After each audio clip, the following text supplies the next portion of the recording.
छत्तीसगढ़ में जैसे जैसे विधानसभा चुनाव करीब आ रहा है वैसे वैसे ही सरकारी कर्मचारी, संविदा कर्मचारियों का हड़ताल भी बढ़ते जा रहा है। स्वास्थ्य कर्मचारी, शिक्षक कर्मचारी और भी अन्य कर्मचारियों के बाद अब छत्तीसगढ़ के राजधानी रायपुर में जो तूता स्थल है, वहाँ जो धरना स्थल है, वहाँ अब नगर निगम के प्लेसमेंट कर्मचारी धरना पे बैठ गए हैं। तो चलिए जानते हैं इनसे कि इनकी ऐसी क्या मांगे हैं जिसके कारण इनको धरने पर बैठना पड़ा। क्या नाम है? मेरा नाम हिमांशु यदु है। मैं रायपुर संभाग अध्यक्ष नगरीय निकाय प्लेसमेंट कर्मचारी। तो आप लोग की ऐसी क्या मांगे हैं जो आपको धरना स्थल तक आना पड़ा, हड़ताल करना पड़ रहा है? हमारी 3 सूत्री मांगे हैं, जिसमें प्रथम मांग है हमारा जो विभागीय स्तर पे जो ठेका प्रथा है, जो ठेका प्रथा चल रहा है, हमें जो ठेका प्रथा के माध्यम से हमको जो तनख्वाह मिलती है, हम इसको बंद कराना चाहते हैं। हम चाहते हैं सरकार से कि हमारा जो ठेका प्रथा बंद हो। जैसे उन्होंने विगत सत्ता से आने से पूर्व उन्होंने ये घोषणा किया था कि अनियमित कर्मचारियों को नियमित किया जाएगा, ठेका प्रथा बंद किया जाएगा। हम उसी मांग को आगे बढ़ाते हुए ठेका प्रथा बंद करवाने हेतु आयोजन की धरना प्रदर्शन में आप बैठे थे। आज कितनी की संख्या में आप लोग के साथी लोग यहाँ उपस्थित हुए? आज कम से कम 7,000 से ऊपर से और अच्छी खासी संख्या उनकी आई हुई थी। सभी निकायों से, बिलासपुर, दुर्ग और नांदगांव जिला से और सरगुजा जिले से भी काफी संख्या कर्मचारी सब आए हुए थे और अपनी मांगों के लिए अपनी आवाज को बुलंद किए हैं।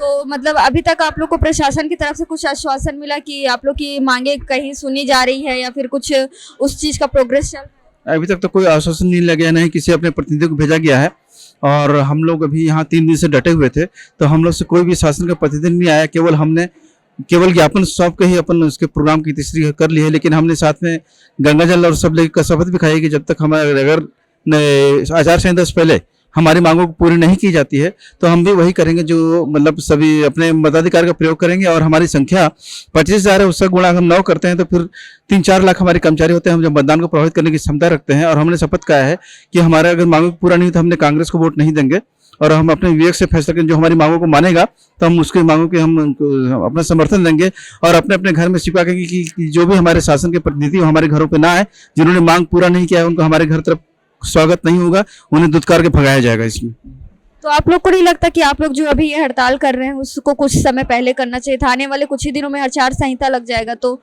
आप लोग की मांगे कब सुनी जाएगी, क्या लगता है? देखिए, हम सिर्फ यहाँ पे हड़ताल कर रहे हैं ये ऐसी बात नहीं है। हम विभिन्न पत्राचार के माध्यम से भी पूरे जितने भी हमारे प्रदेश स्तर पे हमारे जो मंत्री नेताएं हैं सभी को हम लोग ने अवगत कराया है। हम कुछ समय पहले अंबिकापुर गए थे जहाँ पे माननीय मुख्यमंत्री जी लोकार्पण करने वाले थे, वहाँ पे भी उनको हम लोग ने अपना लेटर ज्ञापन दिया है।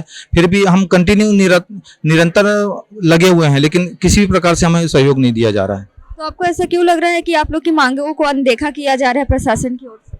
पता नहीं, हम लोग तो लगातार उनको ज्ञापन के माध्यम से, हड़ताल के माध्यम से, बहुत माध्यम से, इसको लेटर के माध्यम से भी हम उसको लगातार सूचना दे रहे हैं।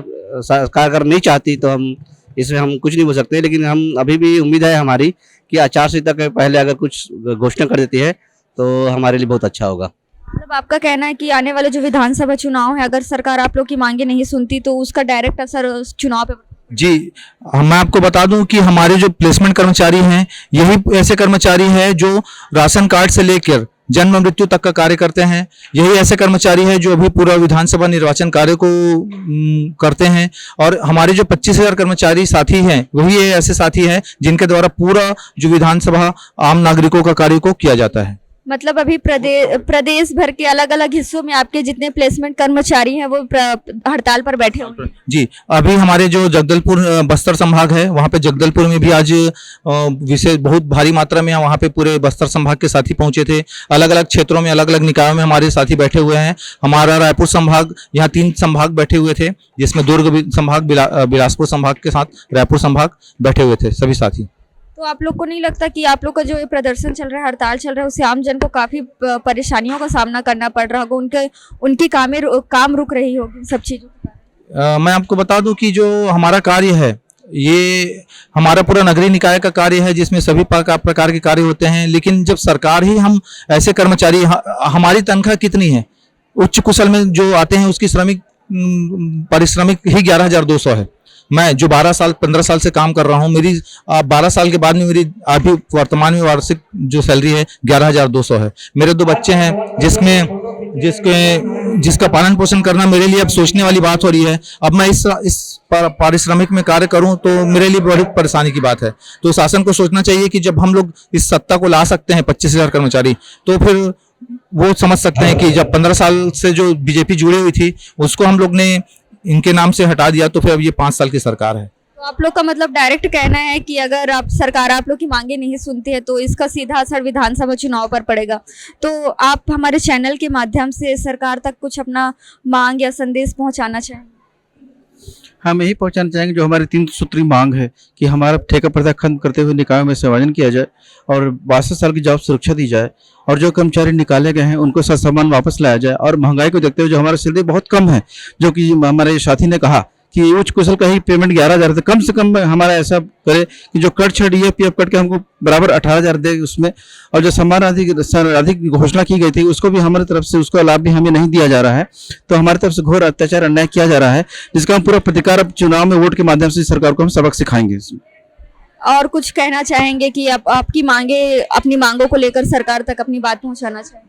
मैं माननीय मुख्यमंत्री जी से कहना चाहूँगा कि जो अन्य जो राज्य हैं जिनमें जैसे मैं बता दूं कि पंजाब है और उड़ीसा है, ऐसे कुछ राज्य हैं जहाँ पे बिना किसी अनुमति के, बिना किसी लिखा पढ़ी के, बिना किसी चीज़ों द्वारा जब उनको अनियमित कर्मचारियों को नियमित किया जा रहा है, उनके पारिश्रमिक को बढ़ाया जा रहा है, ठेका प्रथा को बंद किया जा रहा है, तो ये सरकार घोषणा करने के बावजूद भी क्यों हमारी बातों को नहीं मांग रही है। हम ये चाहते हैं कि आप हमारी मांगों को माननीय मुख्यमंत्री जी, तब हम भी एक आश्वस्त हो जाएं और हम भी एक निष्ठापूर्वक अपने कार्य को करते रहें। और हम चाहेंगे कि हमारा सहयोग आपके प्रति भी बना रहे, लेकिन हमारी मांगे पूर्ण होनी चाहिए।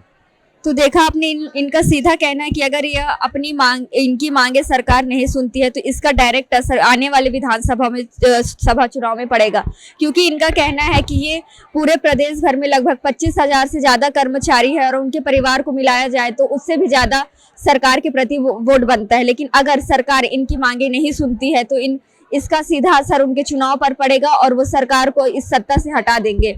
कैमरा पर्सन अजहर के साथ मैं शारदा काछी, रायपुर।